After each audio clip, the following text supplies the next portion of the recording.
I was just a little bundle of wrinkles when I first met Max, my human. He's not perfect, we'll get to that, but he's mine. From the very first day, Max and I forged an unspoken pact. I'd follow him through thick and thin, no questions asked. You know, like the time he tried to teach me to fetch a stick, a concept that, frankly, I've never quite grasped. I mean, I'm a bulldog, not a border collie. Fetching is beneath me, but loyalty? Now that's my thing. So I humor him. I chase that silly stick, bring it back and watch his face light up. I'd do anything for that look. But don't get me wrong, it's not always easy. I've endured more questionable decisions than I can count on all four paws. Like that time Max thought he could cut my nails himself. He had me pinned down, muttering about saving money on a groomer, holding clippers in one hand and a treat in the other, as if I wouldn't notice. I'll admit, I may have snapped at him, but he was completely missing the point. Yet even then, I stayed loyal. I didn't run away or bite his fingers. Well, not too hard. I'm still here, his bulldog, a little disgruntled but devoted. Loyalty isn't just a fluffy word for us bulldogs, it's a lifestyle. Over the years, Max and I have had our fair share of, let's call them, learning experiences. Max likes to believe he's the brains of the operation. Sure, I let him think that. It makes him happy. But the truth? Half the time, I'm the one keeping us out of trouble, like that infamous camping trip. Oh yes, I remember it well. Max, ever the outdoorsman, decided we needed a manly bonding weekend in the wilderness. He packed a tent, some cans of beans, and a map he could barely read. I looked at him with a mixture of pity and patience, my little wrinkled face saying, "Oh, Max, this won't end well." And it didn't. Within 2 hours, he was hopelessly lost. I trotted along beside him, ears perked, watching him spin that map around like it was some sort of magical puzzle. Did I have a clue where we were? Absolutely not. But was I going to leave him out there? Never. I'm his bulldog, his partner in crime, or more accurately, his partner in a series of highly questionable life choices. We finally set up camp, which, by the way, was just a fancy term for Max throwing the tent down in a way that resembled a tangled mess.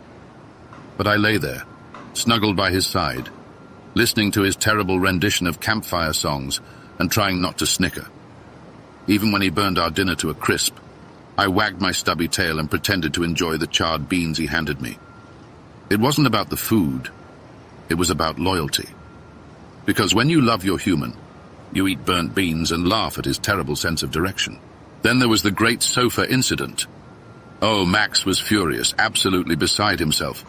One afternoon, I had a slight mishap. See, the sofa was just sitting there, looking comfortable and expensive, and I, well, may have indulged in a little bulldog-style digging. Just a bit. Okay, I tore the whole cushion to shreds, but honestly, what did he expect leaving me alone in the living room with such a tempting target? When Max walked in, he stopped dead, his face a mix of horror and disbelief. I could almost hear his thoughts. My beautiful sofa, my pride and joy. Meanwhile, I just sat there, my eyes wide with an expression of, who? Me? But when he let out a sigh and slumped onto the remaining cushions, I knew he couldn't stay mad forever. In that moment, I crawled up beside him, nuzzling his arm. I mean, I did feel a tiny bit guilty. Just a tiny bit. He patted my head, muttering something about loyalty even in destruction. And you know what? He was right. Because I'd still be there for him, sofa or no sofa. Now, if there's one thing Max should have learned by now, it's that you don't host a fancy dinner party with me in the vicinity. But Max is nothing if not optimistic. He invited a bunch of his friends over, polished his silverware, and set out some of the finest smelling food I'd ever laid my eyes or nose on. He looked at me with that pleading look, saying, "Frank, please, just behave." I gave him my best innocent look, but deep down, we both knew this was going to end poorly. As the guests arrived, I took my position under the table, trying my best to keep a low profile. But then came the roasted chicken. It smelled like heaven. I tried to resist, I really did. But when one of Max's friends accidentally dropped a piece on the floor, all bets were off. Before anyone could blink, I was up on the table, inhaling everything in sight. Max's friends screamed, and Max, he just stood there, looking at me like I'd betrayed him. But here's the thing, I was doing him a favor. Who wants to eat at a party without a little excitement? After he ushered the guests out, Max sat down, defeated. I walked over, nudging his hand with my nose as if to say, "Look, you'll thank me one day." And just like that, his frown melted. He couldn't stay mad. Because at the end of the day, loyalty means loving your human even when he has no clue how to plan a Bulldog-proof dinner party. For all the trouble I caused, there was one time when I, Frank the Bulldog, was the hero. It was late one night and Max was fast asleep, snoring loud enough to rattle the windows. Suddenly, I heard a strange noise. Footsteps, quiet but unmistakable, creeping through the house. Now, normally, I'm not one to get worked up, but something about this seemed wrong. So I barked, loud, fierce, and non-stop, waking Max in a panic. Turns out, someone had actually tried to break in. They'd heard my barking, freaked out, and took off before they could steal anything. Max hugged me so hard I thought my wrinkles might permanently flatten out. That night, I basked in his praise. I was no longer just the sofa-destroying, dinner-party-crashing Bulldog. I was his protector. Sure, it was terrifying, but that's the thing about loyalty. It means being there in the middle of the night, keeping an eye out, even if it means sacrificing your beauty sleep. Oh, let me tell you about the vet. If there's one place I'd rather avoid, it's the office of torture, as I call it. Max, for reasons I'll never understand, thinks it's a necessary evil. So every few months, he loads me into the car, telling me it's for my own good. I give him my best betrayed look, but he just scratches my ears and says, "Come on, Frank, you'll be fine." Well, fine is not the word I'd use. The second we stepped into that cold, sterile room, I knew exactly where we were. The smell of antiseptic, the haunting meows from the cat carrier beside us, I was in no man's land. Max sat beside me, humming to calm me down, but I wasn't having it. When the vet came at me with a needle, I'll admit, I panicked a little. There might have been some growling involved, maybe a bit of squirming. But even through the chaos, Max was there, holding my paw, whispering, "It's okay, buddy. I'm here." When it was all over, he took me out for ice cream. I might have felt betrayed, but somehow, as he fed me spoonfuls of vanilla, I forgave him. Loyalty, after all, means putting up with uncomfortable situations, even if they involve needles. Because if Max thought it was good for me, maybe he was right. Maybe. Max isn't exactly what you'd call weather prepared. So, on one particular rainy day, he took me to the park without a second thought. As the clouds darkened and the sky started pouring, I gave him the look. You know, the one that says, "Are you sure about this?" He shrugged, tossing the umbrella in the back seat. Turns out he should have kept it handy. Within minutes, we were soaked, and Max tried to dash back to the car. But surprise, he'd locked the keys inside. I sat there watching him scramble, completely drenched, as he frantically tried to open the door. A lesser dog would have bolted for cover, but not me.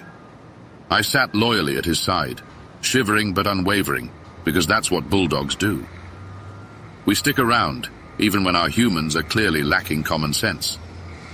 Eventually, we managed to flag down a passerby who helped him break into the car. As we drove home, Max kept saying, "Thanks for sticking with me, Frank." And honestly, that's all I needed to hear. Every dog has their quirks, and one of mine happens to be a fondness for socks. I won't deny it. There's something delightful about swiping one and stashing it away. One day, Max came home after a long shift, muttering about his favorite lucky sock being missing. Now, I had no idea he had a lucky sock, but it sounded important, so I figured I'd play along. He tore apart the living room, checking under cushions, behind the TV, even in the freezer. Don't ask me why.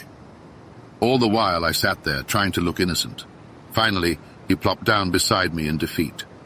I sighed, reached under the couch, and nudged the sock out with my nose. Max stared at me, realization dawning, and then burst out laughing. "Of course it was you, Frank," he said, rubbing my head. I think he half expected me to apologize, but come on. Where's the fun in that? Loyalty means keeping life interesting after all. Plus, I'd always return his socks. Eventually. Then came the day Max brought home her. Don't get me wrong, I'm happy for Max, and she seemed nice enough. But here's the thing. She didn't quite understand the bond Max and I shared. She'd give me this strange look, like she was trying to figure out why I was always there, always in the picture. And admittedly, I might have been a bit possessive. What can I say? Loyalty runs deep. One evening, Max invited her over for a movie night. She cozied up to him on the couch, and I hopped up right between them. Max tried nudging me to the side, but I held my ground. Eventually, he just chuckled and let me stay. It was a victory for team loyalty, and I couldn't have been prouder. She might not have understood, but Max did. He knew that to me, he was more than just an owner. He was family. I'd protect that bond, even if it meant being a bit of a third wheel. Over the years, I've seen Max through highs and lows. From career triumphs to heartbreaks, I've been right there, a constant furry presence in his life. And it's funny. People sometimes ask why dogs are so loyal. But to me, the answer is simple. Max is my person. He's flawed, messy, and occasionally clueless, but he's mine. Loyalty means sticking with him, even on the days he's difficult, even when he's in the wrong. It means seeing him through every challenge, no matter what. One evening, as we sat on the porch watching the sunset, Max looked down at me, scratching my ears and saying, "Thanks for everything, Frank." I leaned into him, breathing in the familiar scent of my favorite human. In that moment, I knew. No matter what life threw our way, I'd always be by his side. Because that's what loyalty is. It's the promise that we'll always find our way back to each other. And as long as Max keeps that promise, so will I.